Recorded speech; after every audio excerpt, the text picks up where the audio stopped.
Right, so this is Hull Road level crossing in Mount Maunganui. So this crossing features two sets of Montrose of Penrose,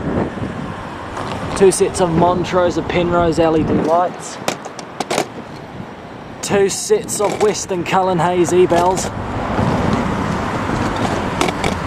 and two sets of WABCO barriers. Right, with that said and done, we just need to wait for a train now.